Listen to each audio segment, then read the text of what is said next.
안녕하세요. 저는 올해 30대 중반이 된 남자입니다. 주변 사람들에게는 말하기가 너무 창피하고 민망스러워서 익명의 힘을 빌려 많은 분들께 제 얘기를 들려드리고 싶습니다. 농담 삼아 듣지 마시고 가능하다면 부디 힘이 되는 좋은 말씀 한마디씩 해주시면 감사하겠습니다. 우선 제 와이프에 대해서 얘기를 해드리겠습니다.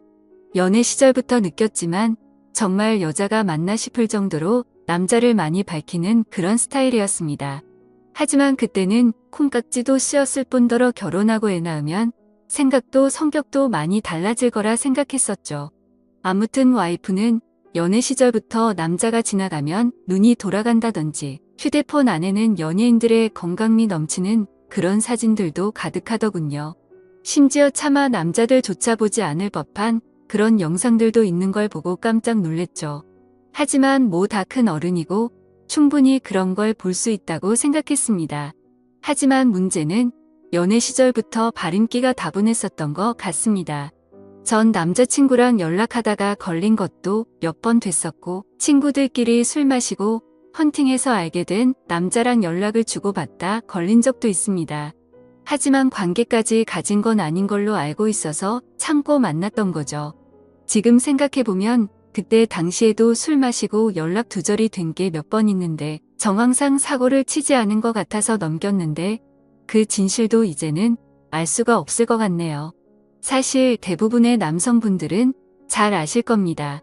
제 와이프는 모든 남자들이 뒤돌아볼 만큼 인기가 많았습니다. 하지만 결혼한 지도 3년이라는 시간이 지나다 보니 연애 때만큼 그렇게 확 땡기지 않더군요.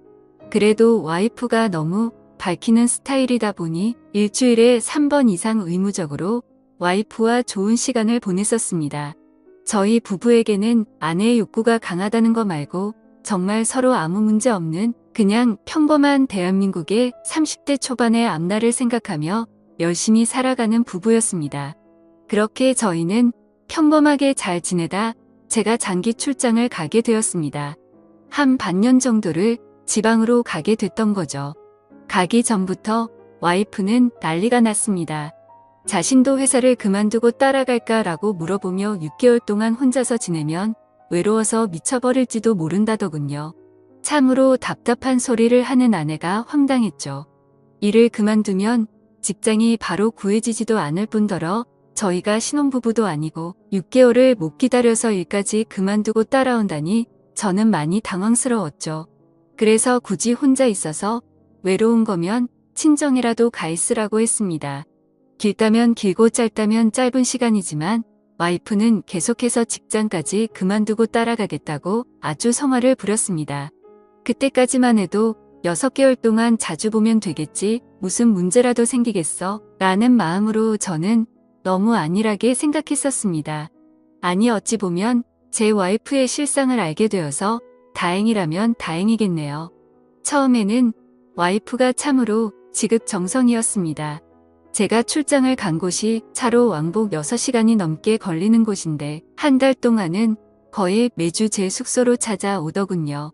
남자 혼자 살면 밥 굶는다고 밥이며 반찬이며 아주 바리바리 두 손 가득 싸들어서요. 그때까지만 해도 저는 와이프를 너무 잘 얻었구나 싶었습니다. 신혼도 아니고 결혼한 지도 벌써 3년이 훌쩍 넘었는데 남편이 출장 갔다고 이렇게 챙겨주는 여자가 이 세상에 어디 또 있겠습니까? 그때까지만 해도 정말 저희에게는 아무런 문제가 없었죠. 그런데 대략 한 달쯤 지났을 무렵입니다. 그렇게 지극정성이던 와이프가 전화도 잘 받지 않고 콧배기도 안 비추더군요.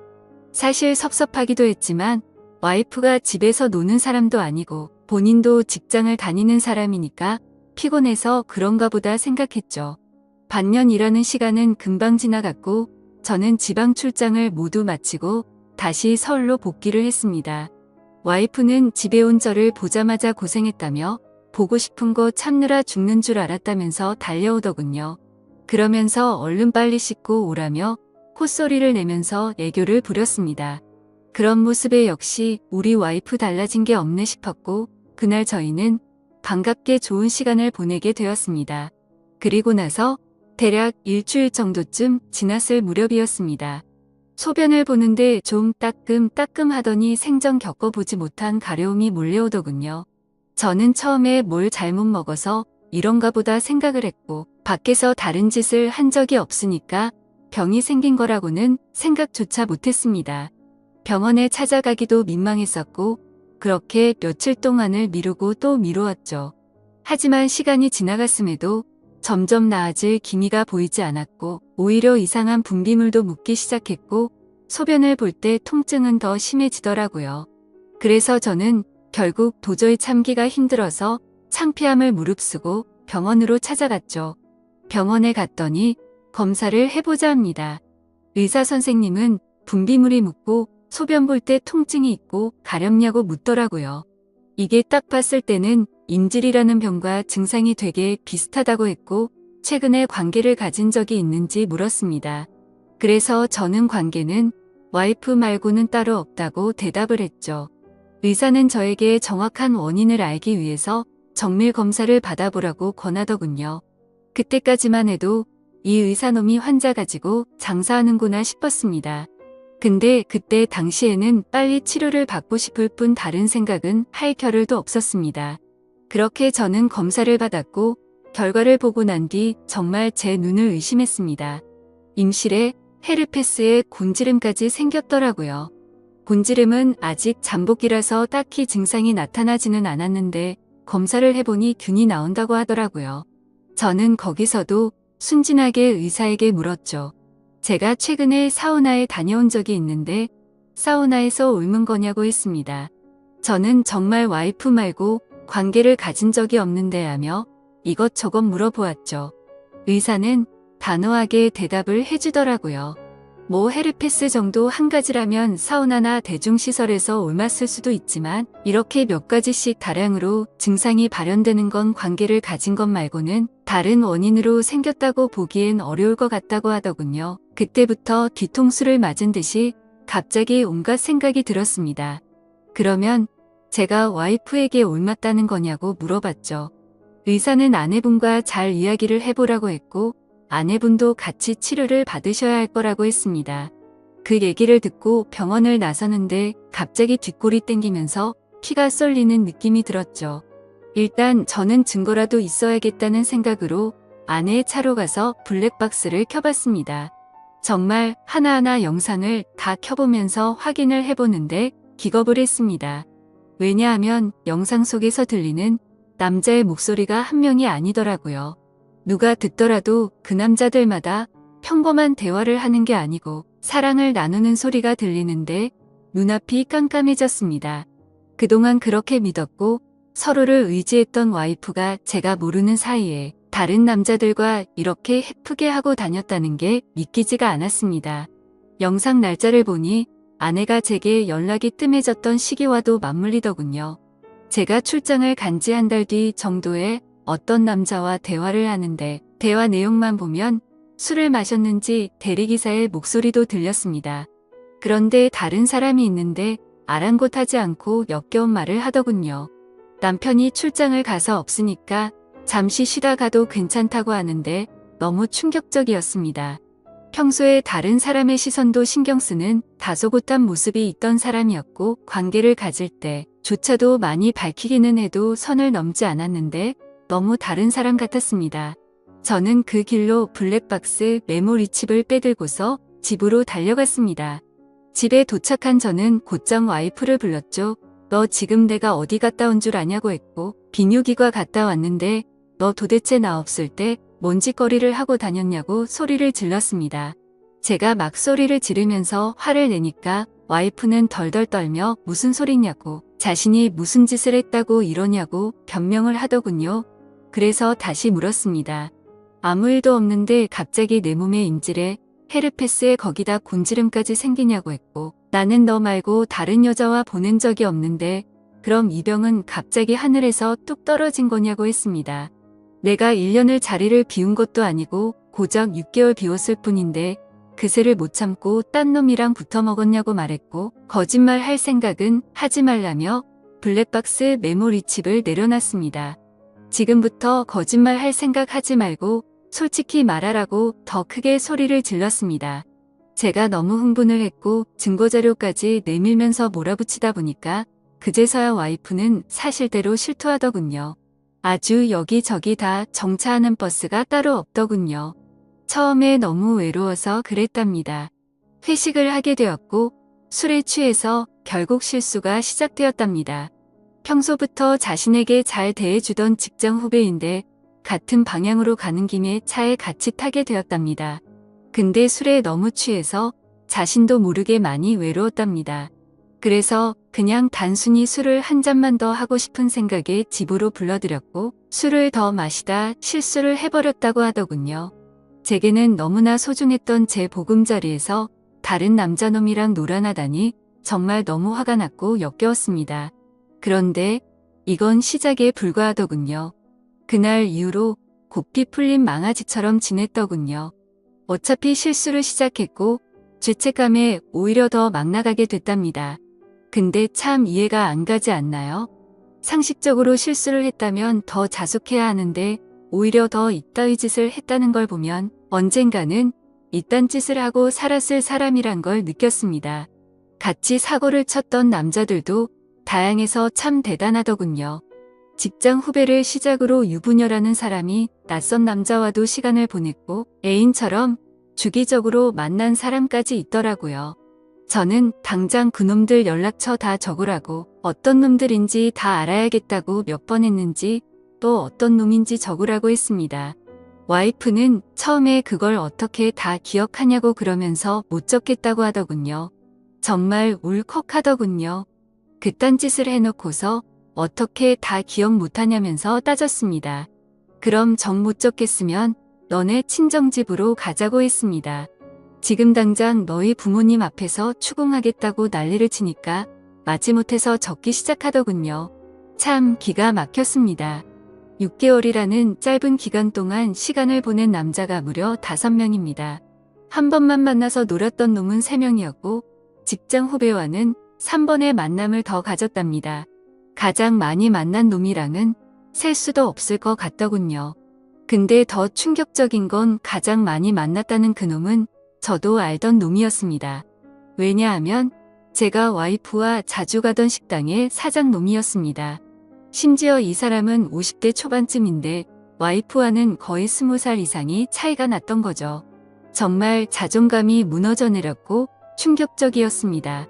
그 사장놈과 가깝게 지낸 지도 오래되었고 그 집구석 부부와 저희 부부가 함께 술자리도 수차례 가졌기 때문에 배신감은 더 컸습니다. 그런데 도대체 이 사장놈이랑은 언제부터 이딴 짓거리를 했냐고 물었습니다. 관계를 시작하게 된 건 3개월 정도 됐다고 하더군요. 어느 날 와이프는 친구들이랑 그 식당에서 모임을 가지게 됐다고 했습니다. 늦은 시간까지 술자리는 길어졌고 천연덕스럽게 그 사장은 그 자리에 끼었답니다. 그래서 2차까지 가게 되었고 와이프는 술에 취하게 되었답니다.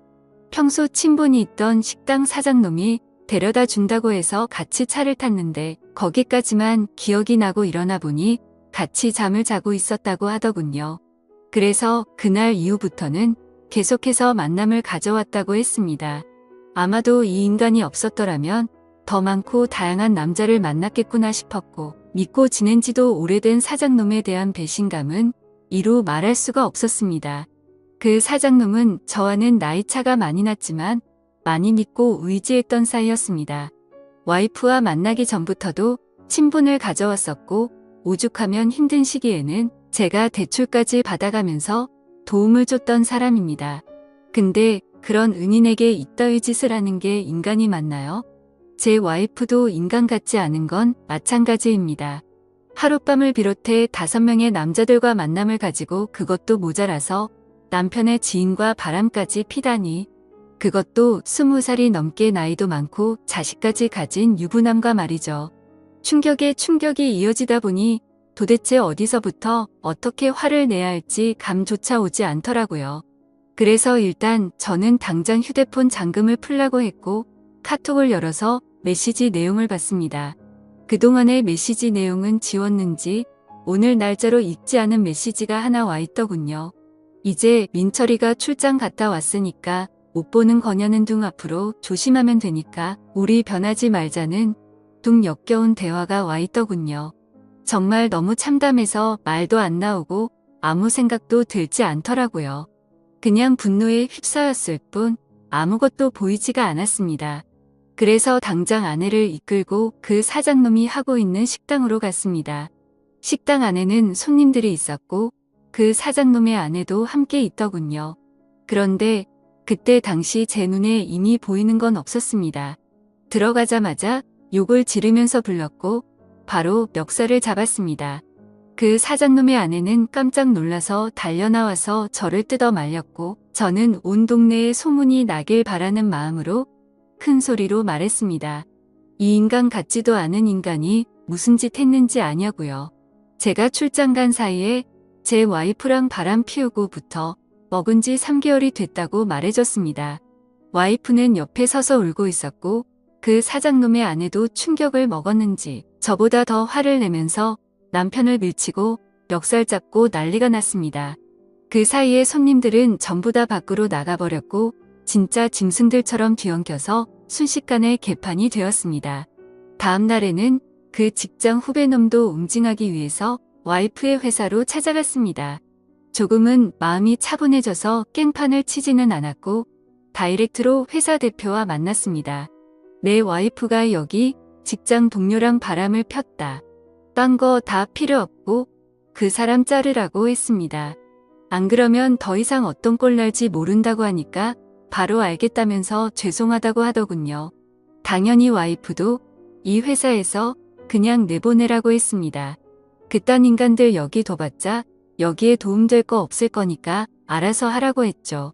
와이프와는 이혼을 해야겠다는 생각으로 당분간 얼굴도 마주치지 말자고 했고 집에서 내쫓아 버렸습니다. 저 또한 맨정신으로 버틸 수가 없어서 회사에는 잘 얘기해서 휴가를 냈고 며칠 동안 집에 박혀서 술만 마시고 있었습니다. 옛날 생각도 나고 어떻게 이렇게 됐는지 웃다 울다 사람이 미쳐가는 게 한순간이더군요. 그렇게 3일 정도 지났을 무렵 그 사장놈에게서 메시지가 왔습니다. 저에게 사과를 해도 모자를 파네 오히려 뻔뻔하게 욕을 하더라고요. 조용히 일 처리를 하면 되지 굳이 그렇게까지 해야 했냐면서요. 본인도 이혼 소송 진행 중이고 가게도 문을 닫게 됐다면서 징징거리는데 본인이 일을 저질러 놓고 저더러 어쩌라는 건지 역겹고 짜증이 나서 저도 같이 싸웠습니다. 저는 너 같은 인간 말종이랑 말 섞기 싫으니까 헛소리 그만하라고 말했고 그동안 내가 너한테 빌려줬던 돈을 이번 주 내로 당장 다 갚으라고 했습니다. 그러니까 돈 없다면서 배째라고 말하더군요. 나이 50이 넘어서도 이따위 짓을 하는데 어떻게 이런 인간이랑 연락을 해오며 살았을까? 제 스스로에게도 화가 났습니다. 그때부터 이 인간 같지도 않은 놈이 저를 약올리기 위해서 비아냥거리기 시작하더군요. 제 와이프가 이렇게 해줬다 저렇게 해줬다부터 시작해서 또다시 저는 충격적인 얘기를 듣게 되었습니다. 참 파고 또 파도 끝이 없었네요. 너도 내 덕분에 이혼하게 된 걸 다행으로 알라면서 말하는데 지 친구놈과 셋이서도 어울렸다고 말하더군요. 진짜 이런 인간이었나 싶고 사람의 이중성에 환멸을 느꼈습니다. 와이프와 저는 연애 시절부터 결혼까지 거의 6년이란 시간을 함께 했습니다. 제가 알던 와이프가 맞나 싶을 정도로 또다시 큰 충격을 받았습니다. 이런 게 현실적으로 있을 수 있는 일인가 싶었습니다. 저는 곧바로 와이프에게 전화를 했고 이 말이 사실이냐고 물었죠. 그러자 한참을 말없이 가만히 있더군요. 그래서 저는 왜 말을 못하냐고 하니까 한숨을 쉬더니 적당히 하라면서 적반하장으로 짜증을 내더군요. 그러면서 내가 뭘 했건 이제 너랑 나랑 상관없는데 왜 자꾸 묻냐고 했습니다. 솔직히 당연히 이혼은 계속 진행했겠지만 조금이라도 고민을 안 했다면 거짓말이겠죠. 그만큼 많이 사랑했었기에 일말의 가능성을 생각했는데 전부 다 제 착각이었습니다. 아니, 오히려 다행이라고 생각해야겠네요. 마지막까지 제대로 된 실체를 보여줘서 미련 없이 끝낼 수 있겠구나 싶었으니깐요. 이렇게 말도 안 되는 사건이 일어난 지도 고작 일주일이 지났네요. 저는 지금 와이프와 이혼 절차를 밟고 있습니다. 와이프와 직장 후배 놈은 그 회사에서 잘리게 되었고요. 아직까지 해결이 안 된 문제는 그렇게 믿고 지냈던 사장놈입니다. 제게 빌려가서 갚지 않은 돈만 원금 2천만 원이 넘습니다. 이런 일은 태어나서 처음 겪다 보니 어떻게 해야 할지 머리가 어지럽네요. 일단 법적으로 어떻게 해서든 이 인간에게도 최대한의 고통을 주고 싶습니다. 어떻게 해야 이 인간도 피눈물 흘리면서 후회할 수 있게 만들 수 있을까요? 세상에 이런 일들이 일어나리라곤 절대로 생각 못했는데 제게도 이런 일이 일어나네요. 아마도 다들 드라마나 영화에서나 일어나는 일이라고 생각하실지 몰라도 생각보다 이런 불륜 사건들은 한 해에도 수도 없이 일어난다고 하더라고요. 다른 사람들은 저처럼 너무 사람들을 믿어서 상처받는 일이 없었으면 하는 바람입니다. 그리고 어떻게 해야 그 사장놈을 응징할 수 있을까요? 비열하게 비웃고 조롱하는 그 사장놈을 절실하게 응징하고 싶습니다. 제발 좀 방법이 있다면 알려주세요. 감사합니다.